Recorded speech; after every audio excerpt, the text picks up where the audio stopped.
Halo Sobing, bertemu lagi dengan saya Yuan. Dan saya Herlina Agustin. Kita berdua mau bahas tentang Hari Migrasi Burung. Salah gua. Hari Migrasi Burung bersama siapa? Nah, narasumber kita Kang ya. Kang aja lah. Kang Sam Ade. Kang Sam Ade ini adalah bukan penggemar, jagonya Penghobi lah.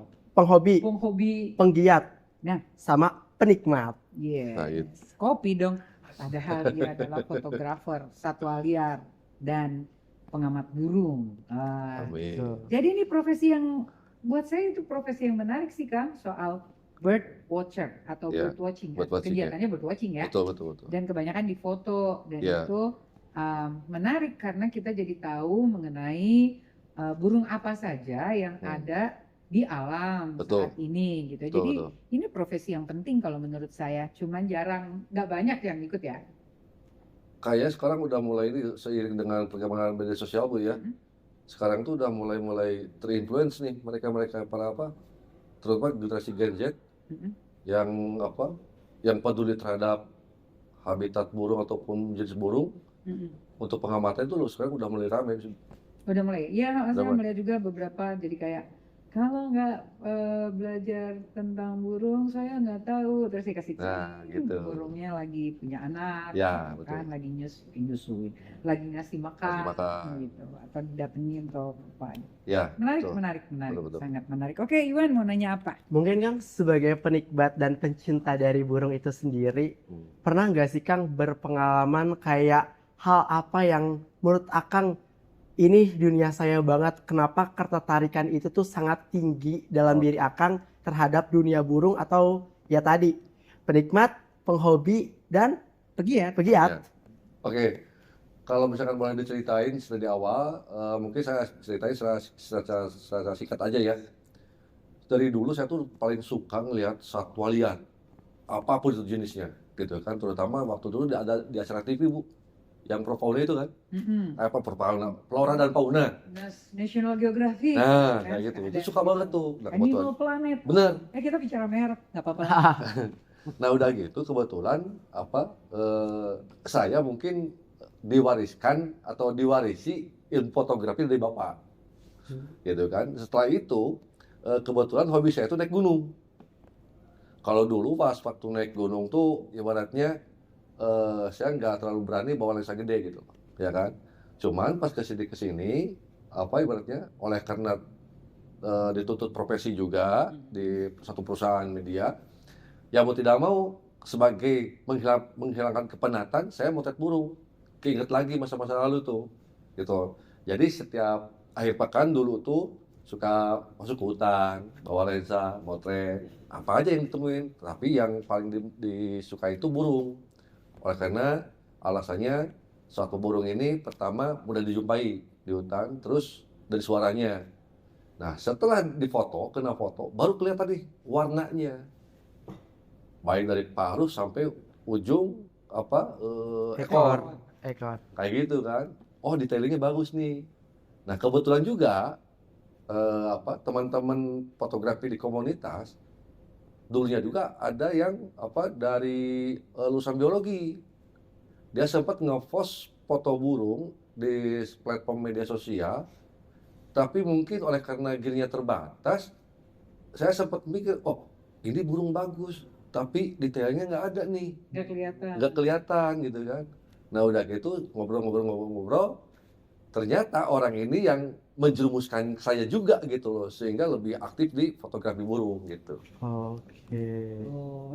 Akhirnya jadi profesi. Terkait burung juga gitu.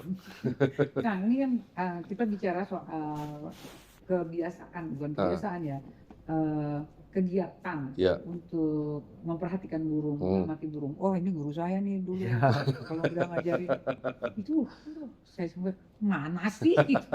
Dia udah bisa lihat burung kecil jauh tuh udah tahu gitu. Nah saya mau nanyain soal ini juga, burung-burung endemik dan burung-burung migran yang selama ini sering difoto oleh Kang Sam ya.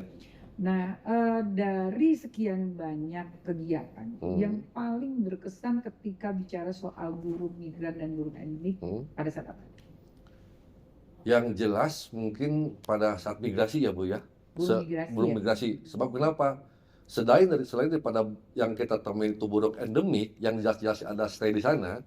Mungkin jelasin dulu Kang, burung endemik itu adalah burung Jadi burung endemik itu adalah burung yang hidup di satu lingkungan dengan habitat tertentu di daerah tertentu. Asli daerah tertentu gitu loh, Bisa tanpa ada disebut sebaran nggak dari daerah lain. Contohnya gitu Kang, biar kayak lebih paham juga. Contohnya mungkin dalam segi penamaan ya, indikasinya indikasinya dari seperti nama daerah atau nama pulau. Misalnya luntur Jawa. Artinya luntur Jawa ini dia sebarannya hanya di Jawa. Luntur tuh bukan karena bajunya luntur, Bukan. tapi Gitu. dia burung cantik sekali. Nah itu, gitu. itu luntur Jawa ya. Terus ada lagi burung semak namanya Tesia Jawa. Itu sama gitu loh. Pasti dia kalau ada Sebarannya nama daerah, dia endemik daerah ya, gitu ya. endemik Jawa terutama gitu. Nah, sekarang Kang, waktu motret burung apa yang paling berkesan? Yang endemik dulu deh. Yang paling berkesan itu burung endemik seperti luntur Jawa yang karena dari statusnya itu terbatas Bu. Sudah dilindungi Sudah dilindungi, mau tidak mau sudah dilindungi gitu loh. Artinya kalau dilindungi dia tidak boleh diburu ataupun diperdagangkan. Diperdagangkan ya. Kayak gitu. Nah itu pertama. Terus kedua, saya juga sempat mau ibaratnya berkunjung gitu ya ke daerah semacam Bangka Belitung gitu kan. Di sana ada beberapa burung endemik yang ternyata sebarannya itu antara Bangka Belitung dengan Kalimantan. Semacam tapi itu. Ada spesiesnya sama, tapi subspesiesnya kayak gitu. Nih dulu dia ngajarin kayak aku gitu. Bedanya apa sih? Burung sikatan ya? Burung sikatan. Yang satu cuman putihnya di alis, satu putihnya di sini aja tuh bisa bedain, nggak bisa bedain. Ciri-cirinya beda juga ya Bu. Cuman segaris doang gitu. Masalahnya gini, kalau misalkan untuk morfologi dari burung gitu kan kadang-kadang kalau orang luar melihatnya itu dari morfologinya doang. Misalkan paruh bengkok apa namanya, misalkan kan paruhnya bengkok aja gitu kan. Semacam gini aja blue robin gitu kan. Blue robin itu apa sih? Oh, Sunda blue robin misalkan kayak gitu. Sunda blue robin itu apa? Berkecet biru tua. Berkecet biru tua. Nah, kita udah tahu nih Sunda blue robin itu dari penamaan Inggrisnya ya. Iya. Kalau lokalnya Indonesianya berkecet biru tua. Tapi nama daerahnya kan pasti beda. Beda. Tapi yang spesialnya dari Sunda blue robin ini, yang Sundanya ini. Oke. Ya kan? Nah, sejarawan mengatakan Sunda itu kan ibaratnya sebarnya luas ya. Bahkan saya pernah baca artikel, saya lupa lagi artikelnya, Sunda blue robin ini pun juga sebarannya sampai Thailand. Oh. Tapi kayak gitu kan? Di Thailand namanya sama juga. Sama juga Sunda blue robin. Berkecet biru tua gitu kan. Tapi saya lupa itu dia artikelnya di mana gitu. Itu berarti dia migrasi kah atau memang sebaran? Sebaran, Bu. Kalau dulu kan sebaran. Oke. Dulu kan sebaran. Nah, ini kalau kita bicara sekarang kan karena ini memperingati hari migrasi, menurut Kang Ade mah migrasinya udah lewat, gitu kan. Padahal hari migrasi burung itu kan di bulan Mei biasanya, minggu kedua atau minggu ketiga di bulan Mei. Nah sekarang kira-kira nih Kang, kalau berdasarkan pengamatan dari fotografer, pengamat burung, semakin tahun semakin banyak atau semakin berkurang burung yang migrasi ke Indonesia? Selama saya memperhatikan atau mengamati burung migrasi, Bu, di awal-awal tuh rame, Bu. Jadi kita harus bedakan dulu nih burung migrasinya nih, ya kan? Pertama burung migrasi itu berarti semua jenis burung nih. Nah, beruntungnya di kita yang merupakan salah satu ring cincin api, perburuan aktif gitu ya. Jadi yang migrasi itu nggak cuma burung pemangsa doang. Yang kita kenal dengan sikap madu Asia. Sikap madu. Tapi ada burung airnya juga, ada burung kanopinya juga, gitu loh. Burung air tuh berarti burung habitatnya di air, ya kan. Terus burung kanopi yang hidupnya di kanopi pohon, gitu kan. Kayak sikatan tadi, gitu loh. Gitu kan. Nah, mereka juga migrasi, Bu. Baik yang burung yang bersifat koloni ataupun soliter. Oke. Kan kita Gitu sering lihat tuh Kang, ada burung yang suka nangkring di kabel-kabel listrik gitu. Kan Nah, ya, itu juga migrasi ya? itu migrasi, betul. Hmm. Itu Hirundo rustica kalau nggak salah namanya itu. Itu dari Pasifik kan kebanyakan. Dari Ada, Pasifik. gitu kan. Nah, itu adalah kita bisa mengenal hal itu migrasi oleh karena mereka setiap tinggal di kita hanya season saat-saat tertentu, Musim-musim tertentu. musim-musim tertentu, yaitu pada musim migrasi. Mereka menghindar musim dingin di daerahnya. Ya. Cari yang hangat. Ya, Oh, betul. berarti burung-burung migrasi itu menyesuaikan kayak situasi di daerahnya juga? Atau Betul. ada ketentuan yang kayak misalnya burung migrasi ke Indonesia dan Hmm. dia gak mau balik lagi, udah tetap di Indonesia, ada nggak yang Ada. kayak gitu? Itu Betah. yang residen ada Oh. gitu. Nah, burung migrasi ini dipengaruhi beberapa faktor ya, selain dari faktor iklim atau cuaca gitu. Terutama mereka itu lebih cenderung kepada faktor makanannya, Bu. Benar. Gitu Karena kan? cari makan kan. Karena di daerah asalnya itu minim makanan, sebab terkendala oleh cuaca, maka mereka cari makan ke tempat lain Oh. dengan mengikuti intuisi dari panas bumi.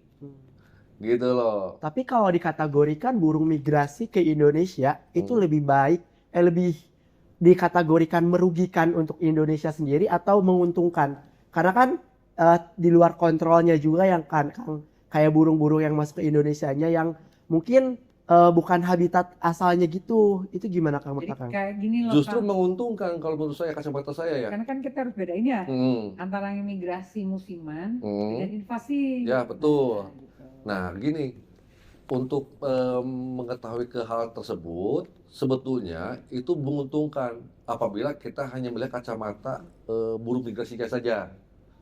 Gitu kan? Sebab kenapa? Sebab kita diuntungkan dengan letak geografis itu sendiri. Seperti saya bilang tadi kan, makanan kita masih banyak nih.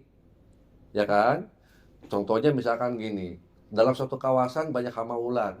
Pas musim migrasi, ulat itu nggak ada, berkurang atau kan misalkan semacam itu. Kenapa berkurang? Ya karena ada burung migrasi pemakan ulat. Misalkan semacam itu kan. Atau kayak sikatan-sikatan gitu kan, burung-burung sikatan. Nah itu merupakan apa? Minimal daerah tersebut tuh menambah. Oh ternyata yang burung yang bermigrasi di situ ada burung A, B, C, D. Gitu loh.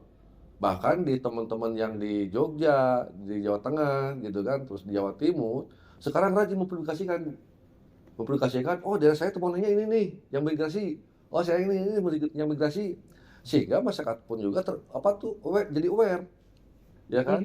Jadi peduli. Oh ternyata di daerah saya itu ada burung ini yang merupakan burung pendatang yang seharusnya mereka jaga, bukan diburu gitu loh. Sebab kenapa? Sebab mereka cuma singgah doang. Oh, Nanti balik lagi ya. Balik lagi ke sana, kayak gitu. Tapi sebagai penikmat dan juga penghobi juga kan Kang bisa dikategorikannya, ada gak sih persiapan-persiapan yang tentunya akan lakukan untuk tahap migrasi burung ini? Karena kan kalau misalnya dilihat dari tanggalnya itu bisa juga kan Kang, atau dari waktunya, misalnya di negara asalnya itu sudah musim dingin, mereka akan migrasi ke Indonesia. Nah itu tuh sebenarnya tuh bisa ditentukan atau Akang tuh perlu memprediksi agar prediksi tersebut tuh tidak salah gitu. Atau ada diskusi atau jaringan komunikasi dengan pehobi lain. Iya di betul, negara kayak asalnya. terjaring komunitas mungkin. Dan memang itu yang kita lakuin gitu loh. Sekarang ya. Nah, Jadi memang para penggiat buat burung pantai, jaringan. Bu, para penggiat burung pantai atau para peneliti burung pantai itu ngasih bendera di kakinya. Misalkan warna kuning dari bendera dia singgah di negara mana? Negara hijau. Ini ditangkap dulu dong.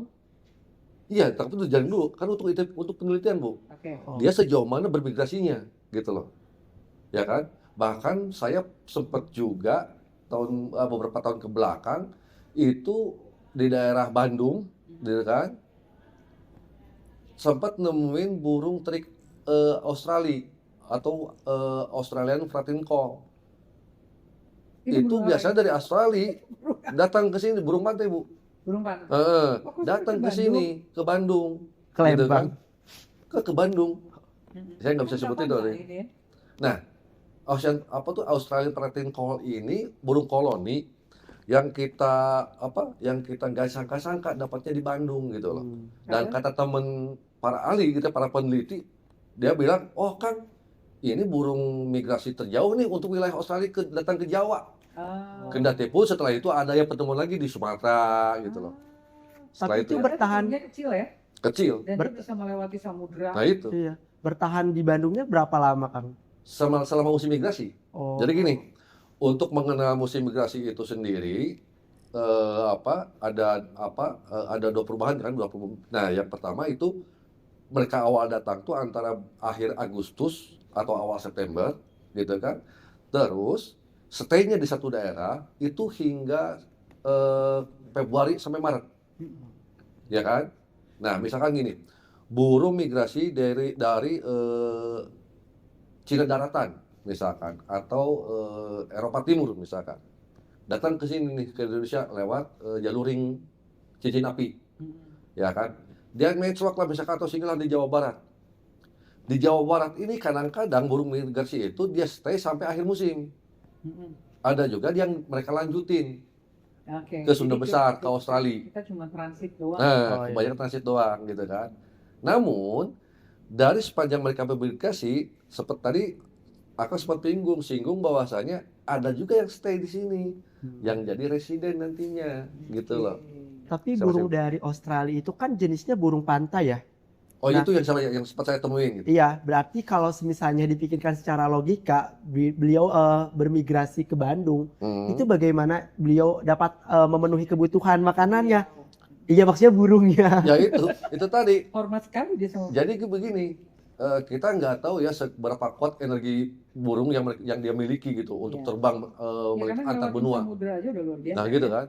Nah di istilah para peneliti juga nih, ada yang namanya swaring, ada namanya manuver, terus ada saya lupa lagi tuh. Pada prinsipnya gini, dia mengikuti kekuatan angin juga Oh. untuk menghemat energi. Betul. Gitu kan? Dia setinggi-tingginya nih dapat thermal, udah dapat thermal dia tinggi, udah gitu manuver. Gitu loh. Manuvernya tuh dia tanpa menggunakan sayap. Ya kan? Jadi ke bawah sesuai angin dengan, aja. kekuatan angin. Tapi si angin tersebut mengikuti panas bumi.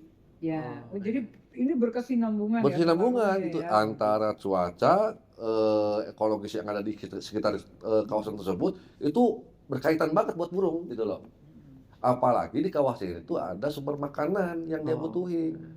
Jangan sampai dia carinya ikan di pasar ya. Nah, Sampai gitu. Bahaya itu. Itu makanya Oke. bahaya sekali. Baik, kita akan lanjutkan perbincangan perburungan ini Di segmen 2. tunggu ya.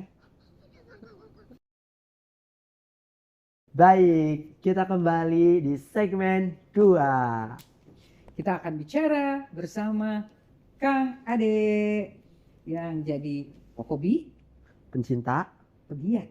penikmat. Oh, banyak nih. Borong aja lah. Ya. Pengamat burung yang cukup luar biasa ya. Maksudnya nggak cukup, itu mah udah luar biasa. Fenomenal. Fenomenal banget. Enggak juga, biasa-biasa aja. Oke, Kang, kita lanjut ya, Kang. Ini kan kita bicara soal tadi migrasi burung, termasuk tadi yang dari Australia, Ya, terbang ke Bandung, kemudian dari utara juga ada. Berarti ini kan dari Betul. selatan ya. betul. Terus dari utara biasanya burung apa kalau dari utara? Sama Bu, karena itu sebetulnya lebih banyak yang migrasi itu dari belahan bumi utara ke kita. Mereka tujuannya kan ke kutub selatan, kan? Ke selatan terutama. Jadi burung-burung migrasi yang lewat ke kita itu, ke Indonesia terutama, gitu kan, khususnya Pulau Jawa, lebih spesifiknya itu Jawa Barat, itu ada burung pemangsa, seperti saya bilang tadi, ada burung kanopi, Raptor ya. Heeh. Elang lah, burung pemangsanya kalau orang awam elang, ya. elang. Nah, ada elang, ada burung kanopi. Burung kanopi itu burung pohon yang Kecil-kecil. lidahan, yang lidahan. Terus burung air, Hmm. gitu kan, semacam itu. Termasuk burung-burung yang hidupnya di rawa, kayak gitu. Itu lewat ke kita semua, Oke. gitu kan. Nah ini kalau mereka datang dari utara ke sini, Hmm. kan itu kan biasanya tiap tahun ya kan? Iya. Nah mereka kan akan tinggal di tempat yang sama ya, misalnya pohonnya dia udah tahu nih pohon, Betul. dia datang ke Bandung, ke Taman Patimura misalnya, Iya. gitu ya, atau Taman Maluku gitu, Hmm. itu kan ada pohon yang khusus ya. Hmm. Nah kalau pohonnya hilang gimana itu kan? Ya otomatis mereka pasti lewat Bu, lewat itu aja. Cari Jadi pohon, cari sumber makanan yang hampir sama buat mereka gitu. Dan itu bisa jadi nggak hanya ada di Bandung misalnya, dia akan terbang lagi ke Iya, Palu gitu. betul main kayak gitu. Kasian dong Kang kalau kayak gitu. Ya menurut kacamata kita kasihan sih Bu ya. Dia lebih jauh perjalanannya gitu loh. Kan capek kan dari tengah gitu, dari Tapi Bogor. mungkin ya itulah keagungan yang maha kuasa Bu ya. Segala sesuatu tuh pasti ada rezekinya gitu loh. Siap. Kalau balik ke sana kan. Iya. Saya juga sempat mempertanyakan hal yang sama dengan ibu ya tadi gitu loh. Gimana kalau misalkan pohon ini nggak ada? Tak tahunya Bu, pas begitu saya sempat hunting ke yang lebih jauh lagi, dia ada juga di sono Bu. Gitu. Dengan jenis yang sama kan, semacam gitu. Nah artinya apa? Artinya dia bermigrasi ke kita dengan susah payahnya dia hanya untuk makanan. Nah, betul. Bertahan Kayak gitu. hidup ya. Bertahan hidup. Sebab gini, Nggak ada tuh cara healing jalan-jalan. nggak ada. Yang saya ketahui dari teman-teman yang kayak kita sharing itu, katanya tuh dari peneliti juga nih ya, mengatakan bahwasanya keberlangsungan makhluk hidup, terutama untuk satwa, hanya 3 faktor. Pertama keamanan, kedua makanan, ketiga berregenerasi, berketurunan, bereproduksi, berketurunan. Ya. 3 faktor itu doang. Supaya bisa bertahan dan Nah, betul. Ya. Sekarang di belahan bumi utara lagi tidak aman nih, oleh karena cuaca berpengaruh kan sama makanan. Mereka carilah yang aman, yang ada makanannya. Nah ini kalau dia terbang migrasi nih dari utara ke kita gitu ya, biasanya itu kan berbulan-bulan ya Rang? Ya betul. Jadi biasanya, nah ada nggak musim tertentu ini burung ini, musim ini burung ini gitu, atau bulan tertentu misalnya kayak burung burung air. Burung air tuh biasanya dari bulan apa sampai bulan apa. Nah, burung kanopi dari bulan apa. Itu ada kayak gitu atau mereka misalnya begitu musim dingin, semua berangkat. Sepertinya kalau menurut saya tuh pas musim dingin Bu, semua gitu. Pergi. Baik yang burung koloni, baik yang burung soliter, baik yang burung seperti yang bilang tadi burung kanopi, burung pemangsa gitu kan, elang atau burung air, semua Bu. Sebab kenapa? Ya? Habitat mereka pun juga sama semacam itu di sananya gitu loh. Kekurangan makanan, baik yang di pantai, baik yang di gunung mungkin. Oleh karena kondisi cuacanya misalkan lagi musim dingin, ya mereka juga bareng di sini. Nah, cuman untuk titik-titik pertemuannya itu berbeda-beda. Gitu loh.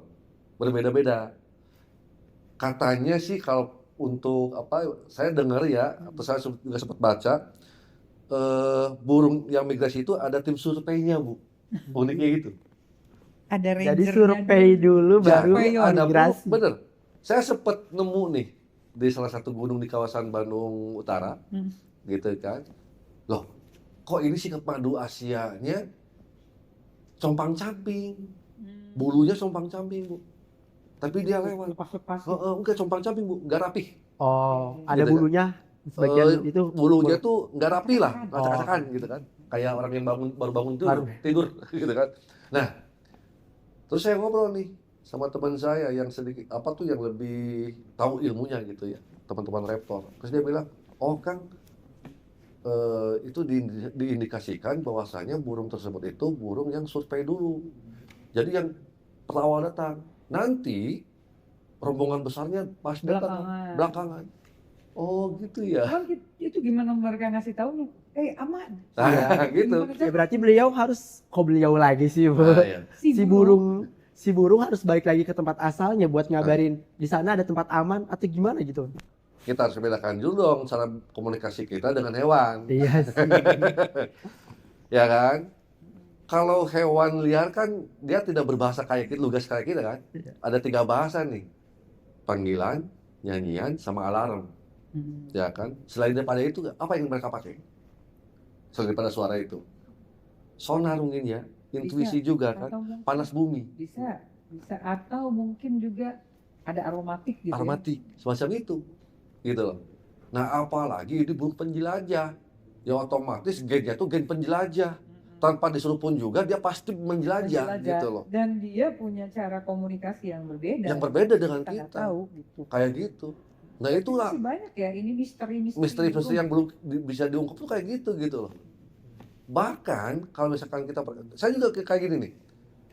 Sempat dapat nih ya satu burung air nih, namanya tuh berkik kembang besar. Bekik, Berkik Bekik. berkik kembang besar. kembang besar. Pas saya lihat, oh Itu bukan frigate, bukan? bukan, Beda. dia beda. Jadi sebaran terbesarnya itu di Madagaskar, Bu. Oh. Tapi ada juga sebarannya ya di India, gitu kan, di Cina daratan itu ada juga sih Spesies katanya. yang sama, tapi Satu yang subspesiesnya beda. beda, gitu kan. Di Australia juga ada. Cuma masalahnya, kok ini berkik bisa nyampe ke Bandung?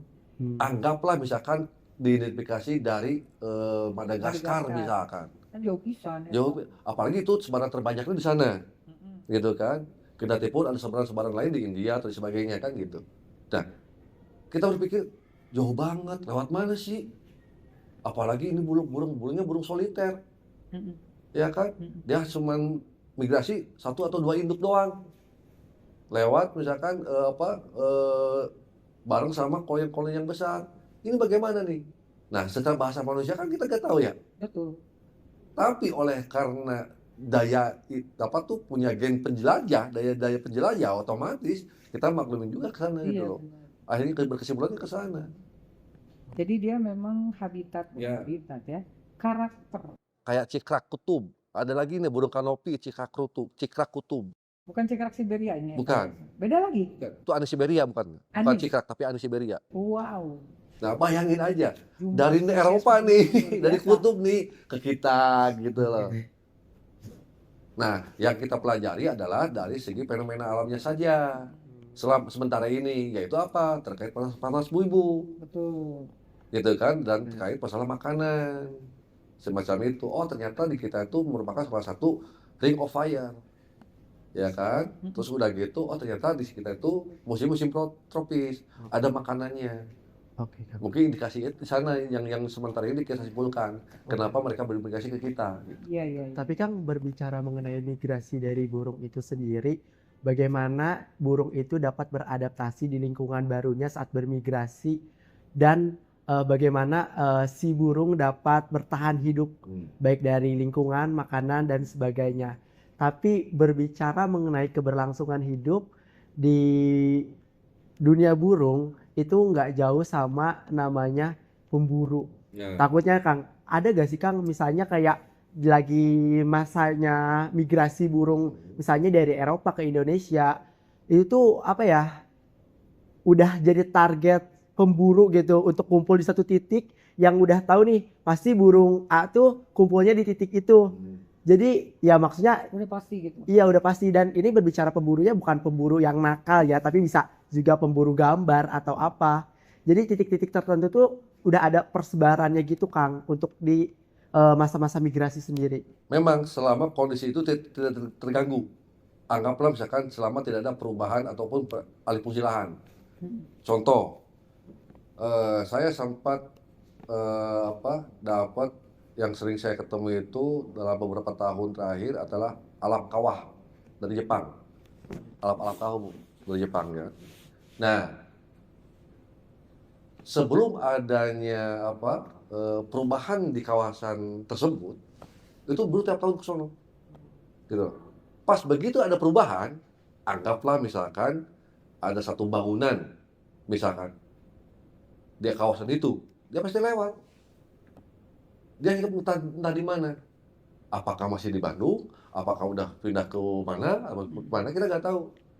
Selama kondisi ekosistemnya masih tetap, pas pertama terakhir dia jumpain semacam itu, dia pasti ke sana lagi. Tapi bila mana kondisi kawasan tersebut sudah berubah, ya dia pindah, cari yang aman lagi. Betul. Jadi kita nggak bisa menitiknya tuh satu tempat aja, nggak bisa.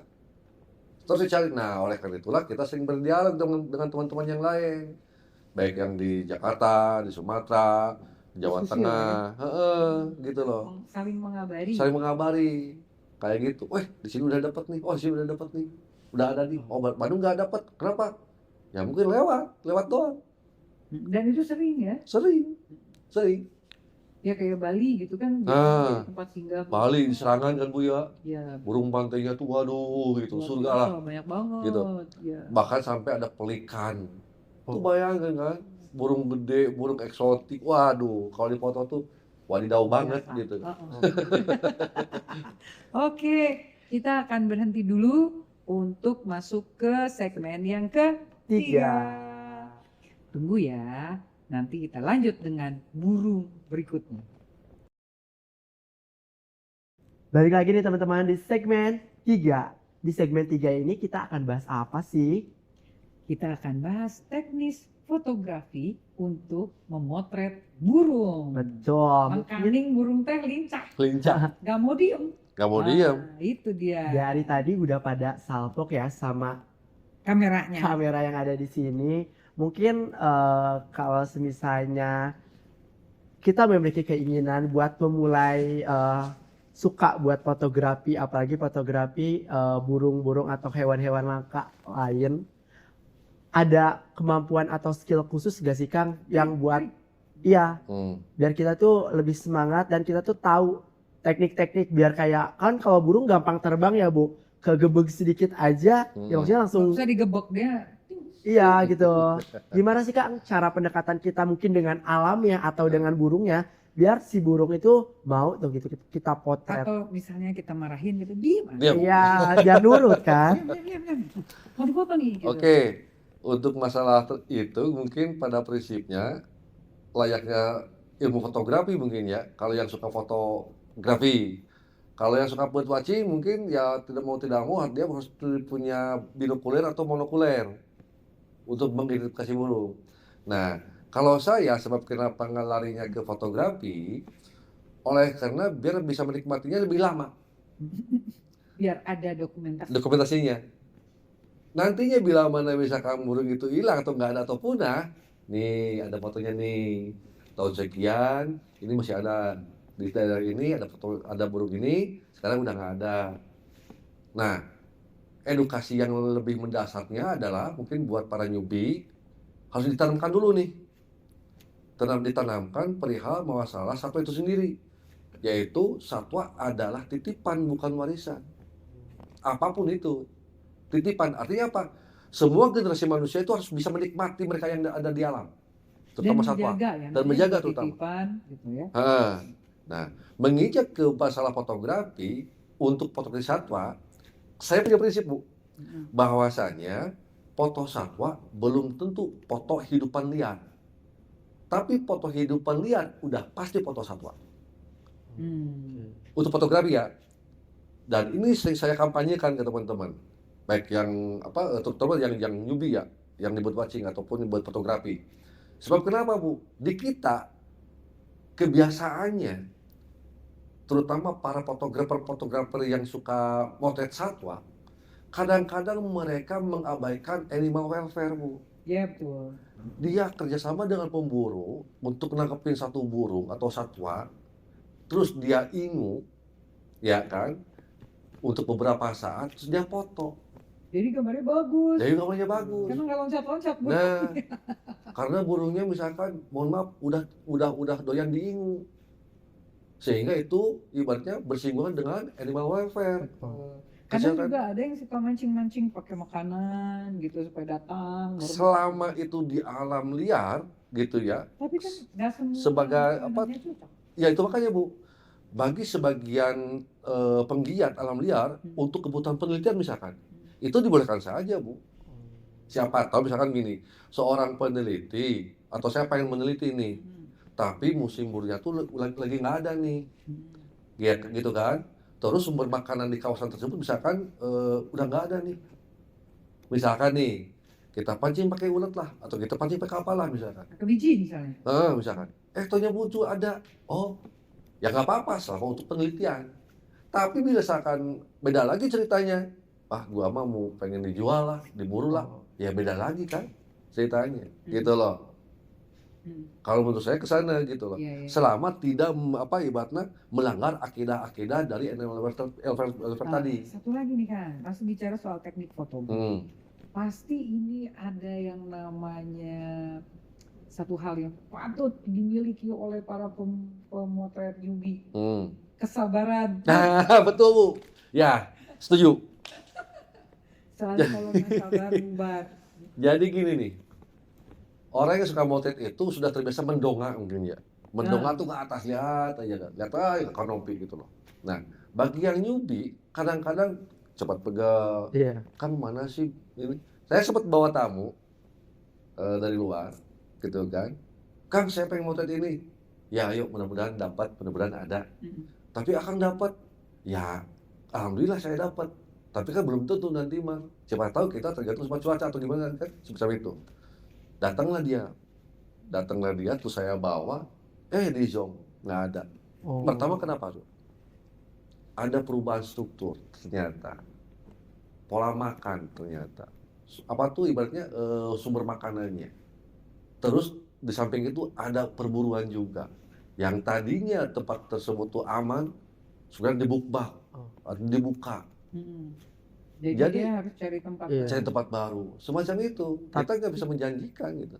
Tapi dalam memotret burung, apalagi hewan-hewan lainnya, itu selain kemampuan dan skill dan kesabaran yang tadi kita bahas, apa bisa dikatakan sebagai hoki juga, Kang? Misalnya burung ini, atau itu prediksi juga antara hoki dan prediksi. Jadi kalau misalnya burungnya ada, ya ada. Tapi kalau misalnya kita lagi gak hoki, ya burungnya nggak ada atau gimana, Kang? Nah, oleh karena itulah kita butuhnya literasi, Kang. Jadi kita harus tahu dulu kawasan sebaran burung. Ada yang namanya SKJB, burung SKJB ya kan, Sumatera, Kalimantan, Jawa, Bali. Iya, Burungnya apa aja nih, gitu loh. Nah, apabila misalkan kita sebagai newbie, saya mah pengen motret di daerah Jawa Barat.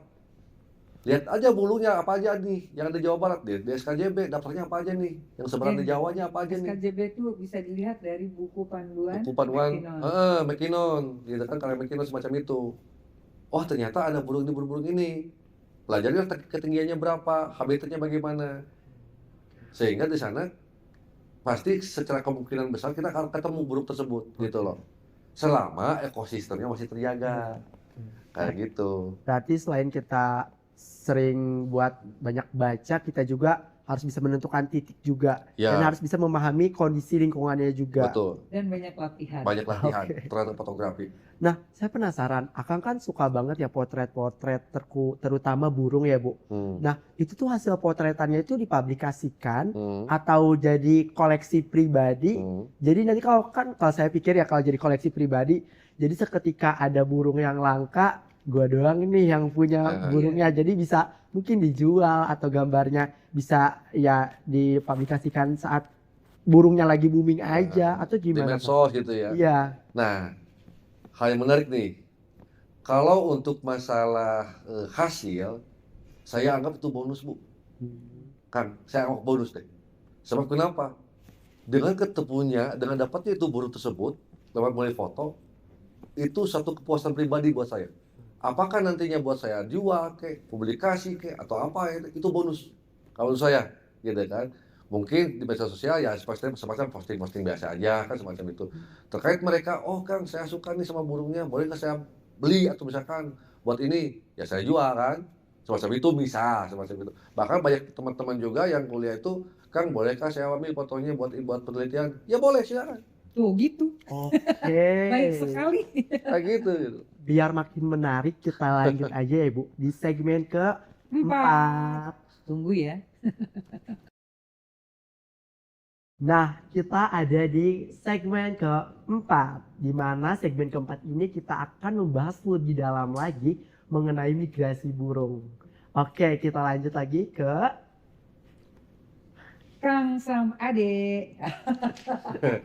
udah lebih interaktif lagi ya. Terakhir. Tadi malu-malu, sekarang udah kayak Udah. Ke bawah Iwan kan. Oke, Oke, Kang. Mungkin ada pengetahuan-pengetahuan yang lebih dalam lagi yang mungkin bisa kita tahu, para audiens juga bisa tahu mengenai migrasi burungnya atau persebarannya atau mungkin cara bertahan hidup si burung itu saat masa-masa migrasi. Nah, mungkin dalam hal ini untuk hal tersebut kita bisa pelajari juga sih bila mana kita sering monitoring burung migrasi Bu. terutama pada saat-saat migrasi yang diawali mungkin dari awal September atau akhir Agustus sampai akhir Februari atau awal Maret semacam itu, sehingga ada beberapa kecenderungan perubahan karakter biasanya nih ya.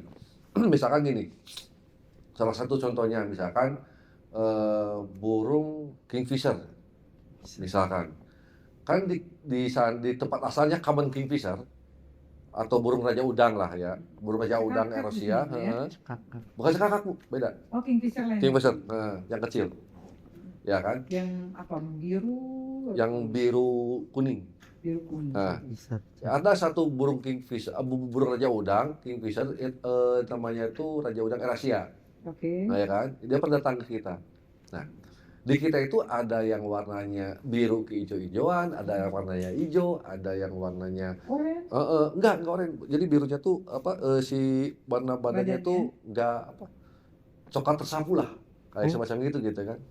Nah, kita bisa lihat dari warna bulunya. Kadang-kadang kalau kondisinya bagus, pasti si bulunya itu berkilau gitu. Oke. Apa ibaratnya Itu tandanya si sehat. sehat. Itu dengan ekosistemnya bagus gitu kan.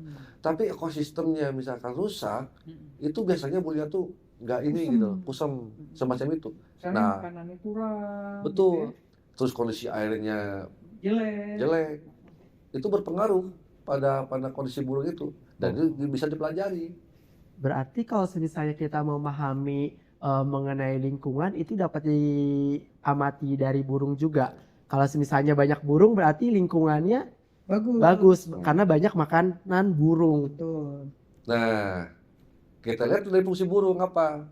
Fungsi burung yaitu selain dari petani alamiah yang paling handal, dia pun juga ibaratnya sebagai indikator baik buruknya satu lingkungan, gitu kan? Contoh seperti saya bilang tadi, burung air atau burung raja udang, gitu kan? Di kita ada nih burung raja udang, namanya Cerulea kingfisher atau raja udang kecil, raja udang biru kecil, ya kan? Nah, si raja udang ini kadang-kadang di kawasan berair A sama di kawasan berair B itu beda warnanya. Misalkan gini, di kawasan industri ada sungainya, tapi sungai tersebut sudah tercemar. Iya. Sehingga burung raja udang kendati pun bisa cari makan di sana, tapi warna bulunya berbeda. Udah terpengaruh. Udah terpengaruh dengan ya? airnya. Beda lagi dengan raja udang yang airnya masih jernih, bersih. Kayak gitu. Itu bisa dibedain. Ada yang birunya tuh bener biru langit gitu ya. Ada birunya keijo-ijoan. Ini menandakan apa? Oh, ini menandakan bahwasanya kondisi lingkungan yang warna hijau ini tuh kurang bagus nih ternyata. Apakah dipengaruhi oleh lumut kek, dipengaruhi oleh limbah kek, atau apa kek? Baik polusi terutama kayak gitu. Jadi indikatornya ke sana. Jadi burung itu ya itu tadi sebagai indikator baik buruknya satu lingkungan. Nah, sekarang Kang, kalau kita lihat kan banyak burung yang akhirnya mungkin dia di daerah asalnya bagusnya pasti jadi jelek. Lepek ke bawah angin. Ke bawah, kurang disampuin. Ibu sempat nge-share ke saya, sempat dari foto pasar burung. Mohon maaf ya, saya isi pasar burung aja lah gitu. Kondisi burungnya itu bulunya tuh lusuh. Ya. Padahal itu burung migran saya percaya. Burung apa ya waktu itu ya? Saya lupa lagi loh. Tapi yang saya ingat ini burung migran, burung pendatang. Artinya apa? Artinya burung itu kondisi alamnya baik atau bagaimanapun juga, oleh karena dia mampu berjelajah, pasti akan kembali bagus tuh bulu-bulunya. Beda lagi bila mana kita udah tangkap. Nah, itu kan jadi jelek ya? Ya itu makanya, apalagi masuk sangkar. Benar. Gitu loh. Oke Kang, nah ini jadi masalah nih Kang. Kita bicara soal pemelihara burung juga ya, terutama burung-burung liar dan burung-burung migran. Nah ini nih Kang, gimana caranya ngingetin nih ya para pemelihara burung untuk bisa membedakan antara burung migran yang harusnya nggak bisa ditangkap dan harusnya nggak semua burung ditangkap gitu ya, dengan burung endemik itu gimana Kang? Sebetulnya kita lebih berangkatnya itu pengertian terhadap budaya sih Bu ya, memelihara burung. Sejarah mengatakan awal memelihara burung itu hanya burung perkutut. Itu pun juga berlaku dari sejak zaman kerajaan Majapahit. Hanya perkutut doang Yang boleh yang juga. boleh apa tuh Dan yang itu yang hanya yang, di- raja. yang disangkar, yang disangkar, gitu kan? Sebab eh, para praktisi mengatakan bahwasanya yang dipelihara itu cuma 2 jenis hewan, kucing sama anjing, gitu kan? Selainnya ada ternak, ada liar. Kalau ternak kita tahu sendiri apa aja yang apa tuh hewan Yang yang boleh diternak, dimakan. ya kan? Ayam, sapi, kerbau, ikan misalnya, kambing. Nah, selain daripada itu pasti liar. Nah, yang liar ini nih yang harus kita edukasi bila mana berbenturan atau dianggap berarsiran dengan budaya, ya kan? Peraturan pemerintah mengatakan boleh-boleh aja kita ngambil dari alam liar, tapi kepentingan dan keperluannya jelas. Terus ada izinnya, itu kan? Nah, sementara ini yang terjadi di Pasar Satu bagaimana? Beda kan? Beda, itu kan satu jual beli, kedua Nah, juga tidak jelas kepentingannya, yang penting senang gitu. barusan, Nah kadang-kadang kan ada orang yang pelihara hanya untuk bergaya. nah, Baik. seperti saya bilang tadi, budaya memelihara burung itu hanya untuk meningkatkan prestise seseorang aja. Sejak zaman kerajaan nih, yang memelihara burung tuh para raja, ya kan, dan orang penting istana lah. Kedua, sekarang tuh udah mulai bergeser nih ke masyarakat kalangan semua gitu loh. Udah gitu, barang siapa yang bagus memelihara burungnya, burung peliharaannya gitu ya, suaranya, bulunya dan sebagainya, apalagi misalkan di ikutan kontes sekarang Iya, ada kontesnya juga gitu kan, yang mengangkat nilai ekonomi masyarakat, bahkan pialanya pun juga piala pejabat, Betul. Dibuat ya lagu. ya dibuat buat lagu itu gitu ya. Kalau saya melihatnya oke lah itu budaya, tapi harus dengan literasinya yang bagus gitu loh. Tapi dari budaya teh kan konstruksi manusia. Manusia. Artinya budaya pun bisa kita konstruksi lagi untuk bicara konservasi. Ya, Gitu betul. ya. Betul. Intinya ya. Oleh karena itulah sekarang banyak para penggiat konservasi atau para peduli terhadap satwa liar membuat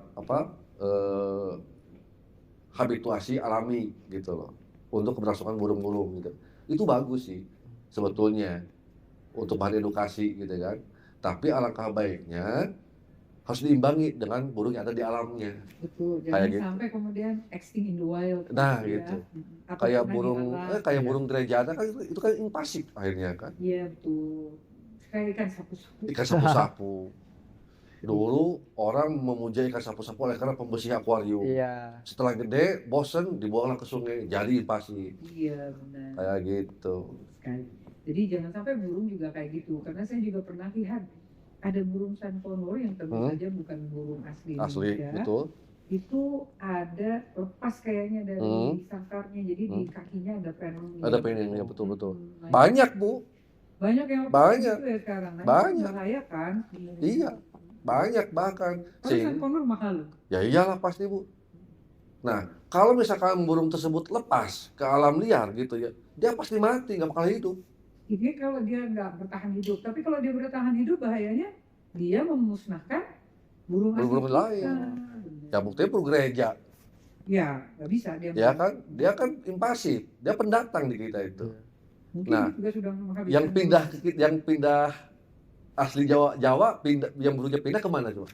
Burung apa coba?